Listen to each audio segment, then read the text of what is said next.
are gods, or are ye not gods? Which means, are you not a god?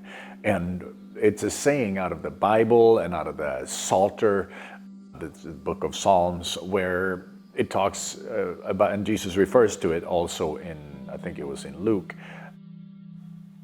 10:34, something like that, where he says, are ye not gods? When we look at what could that mean, let's break this down a little bit, right? I am not a Christian, and I'm not proclaiming that, but let's break this down anyway, because the sayings of the spiritual nature are still very powerful. So when we start looking at are ye not gods, and we break it down, it also says, we are created in the image of our Creator.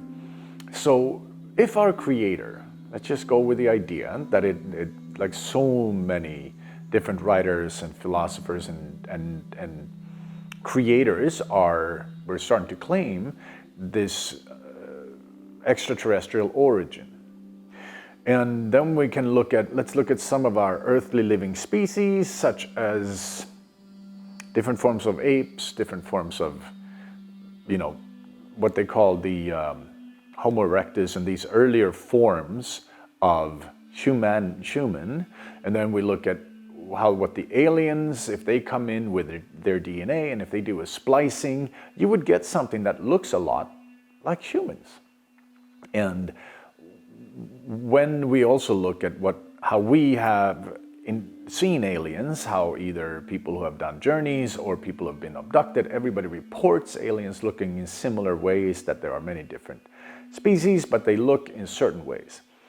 And it's fantastic to watch, right? If you really think about aliens having a certain type of eye, certain shape, certain body style, and then you mix that in with our different forms of primates, and you have something that looks like us. And if we were created in the image of our Creator, then we would be much like an alien origin, but with a mix from Earth. And then we also have, are ye not gods? If we start to look at how, for example, the internet is starting to express itself in our world, not the negative parts of it, now I'm talking about the positive form of a library. If we look up certain things, look up a certain type of lizard, a certain type of Komodo dragon, and then you see how much information we have gathered over a long time now, and we have put that into a knowledge base, and we know it as the internet. And in this knowledge base, there's so much information. And it sort of gives us a little bit of a perspective, almost like we are looking at everything from above. And if you think about that, how humans are, if we are able to zoom out, and if we're able to look at both our base of knowledge and what we have created, and how far out, how big our scope of vision really can be. Because we can kind of overview our whole globe nowadays. Nowadays, we can kind of see, over there lives that kind of animal, tigers over there, lions over there, elephants of this kind over there, other elephants over there. We can look at all these different animals that are all over the planet. We can look at humans that are living all over the planet, and we can kind of get an idea of what's going on based on the knowledge base that we have collected. This gives us a bird's eye perspective, much kind of like a god, right? We are actually able to oversee a lot of things that are going on our planet. And here comes the caveat, right? If we were able to oversee what we're doing on the planet, and if we were able to understand and recognize our own abilities to create, our own innate understanding of life, innate understanding of creation, innate understanding of how much power we sit with, and we combine that with this overview we have of the world, suddenly we'd be able to create some extremely positive changes. Some very powerful, very strong changes, almost like a god. Because another way to look at it, let's say that you are in the shoes of a primate. Let's say that you are a chimpanzee. And you look around and you see other chimpanzees and they relate, and you see how the jungle works, and you can feel into, or the savanna or wherever you are, right? And you can kind of feel into life. You have an understanding. And then you see these beings that come around that are creating these things. They're flying machines, and they're creating rolling machines with wheels on them, and they create all these things, and they can talk through air. So if we saw another species do these things, if we saw a bird or anything invent things, and we started understanding that, oh my God, they're actually creating things that are pretty advanced, we'd be admiring that species, right? And if you think about the understanding of our regular four-footed friends on this planet, or our regular winged friends, right? Their level of understanding is, of course, deep and vast, but it's a different form than what humans can understand.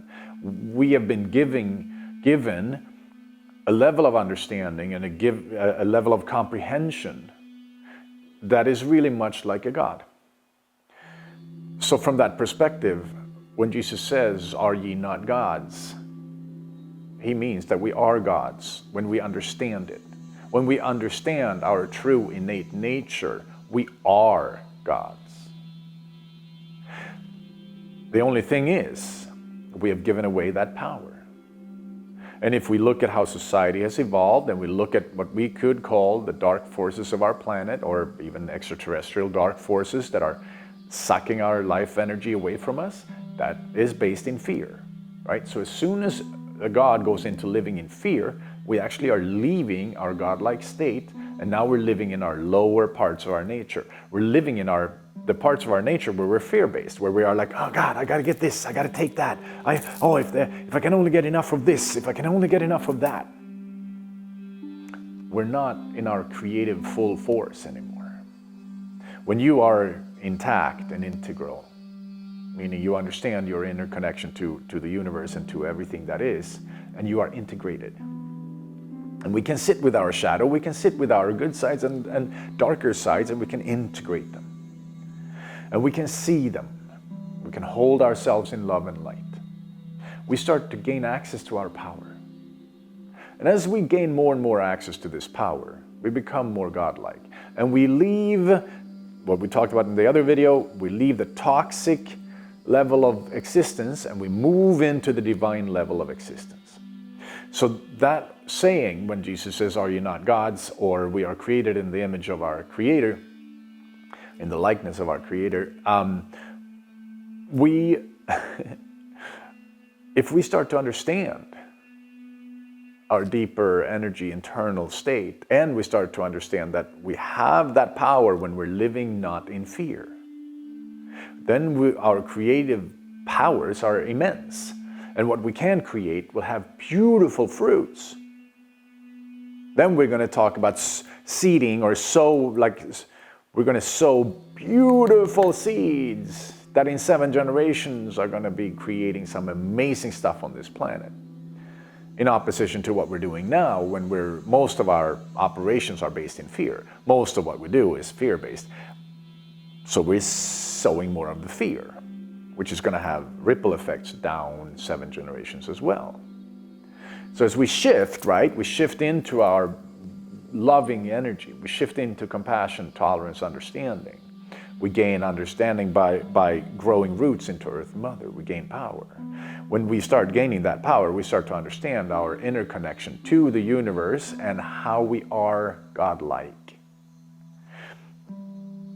If we can understand this and operate from that space, we step into that role of being caretakers of our world, janitors of our world, custodians of this beautiful Earth Mother.